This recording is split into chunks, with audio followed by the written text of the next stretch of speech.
అందరినీ కూడా మరి నిర్దోషులుగా విడుదల చేయడం అనేది సంపూర్ణంగా ఈ దేశంలో న్యాయ వ్యవస్థ పైన మేము పెట్టుకున్నటువంటి నమ్మకాన్ని మరి వమ్ము కాకుండా ఇవాళ న్యాయ వ్యవస్థ కాపాడిందని చెప్పి మేము నమ్ముతా ఉన్నాం. ఈ దేశంలో ఏదైతే ఒక పొలిటికల్ వెండెటా నడుస్తోందో దానిలో భాగంగా పెట్టినటువంటి కేసుల నుంచి ఖచ్చితంగా కడిగిన ముత్యంలాగా నేను బయటకు వస్తానని నేను చెప్పడం జరిగింది. మరి అదేవిధంగా ఇవాళ రావడం జరిగింది. ఎక్కడ నా తప్పు లేకుండా ఒక రాజకీయ పరంగా కేసు పెట్టారని చెప్పి నేను పదే పదే చెప్పిందే ఇవాళ నిజమైంది. అదేవిధంగా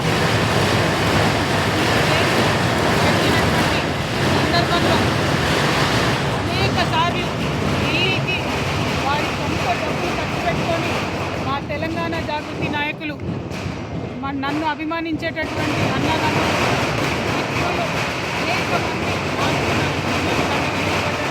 చాలా మంది పేద కార్యకర్తలు డబ్బులు పోగేసుకొని ఢిల్లీకి ఫ్లైట్ టికెట్లు పెట్టుకొని వచ్చినటువంటి వాళ్ళు ఎంతోమంది నాకు తెలుసు. ప్రతి హియరింగ్కి వచ్చి నాకు ధైర్యాన్ని ఇచ్చిన వాళ్ళు ఎంతోమంది నాకు తెలుసు. అటువంటి వారిని జీవితంలో నేను మర్చిపోకుండా కళ్ళలో పెట్టుకొని చూసుకుంటానని వాళ్ళందరికీ కూడా తెలియజేస్తూ ఆ సమయంలో నా పిల్లలతోని అండగా నిలబడ్డటువంటి మా కుటుంబ సభ్యులకు, ముఖ్యంగా మా అత్త మామయ్య గారికి, మా మదర్కి, ఫాదర్కి, అదేవిధంగా మా హస్బెండ్ కానీ మా పిల్లలు కానీ ఏదైతే వాళ్ళు 5.5 నెలలు నరకయాతన అనుభవించినారో వారిని ఇంకా మంచి మనుషులుగా తయారు చేసిందని నేను బలంగా నమ్ముతూ ఆ దేవుడిచ్చినటువంటి వరంగా నా కుటుంబం ఇవాళ నాతో నిలబడి ఉండడం, నా కుటుంబంతో పాటు జాగృతి కుటుంబం, తెలంగాణ కుటుంబం నిలబడి ఉండడం చాలా సంతోషంగా ఉంది. వారందరికీ కూడా ధన్యవాదాలు తెలియజేస్తాను. Madam, what is your first reaction after getting acquitted from this case? See, we have 100 times said that we have nothing to do with this case. This is a politically motivated case. As a part of political vendetta, this case has been put on the opposition parties, and I am thankful to the judiciary.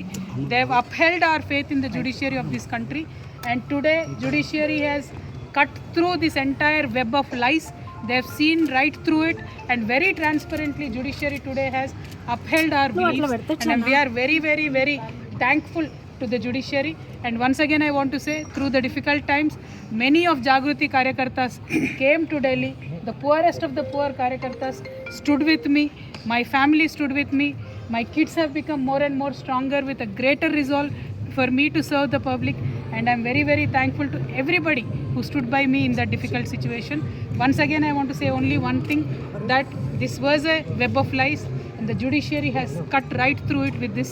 Ma'am एक minute, ma'am क्या आप देखती हैं सत्य एक तरह से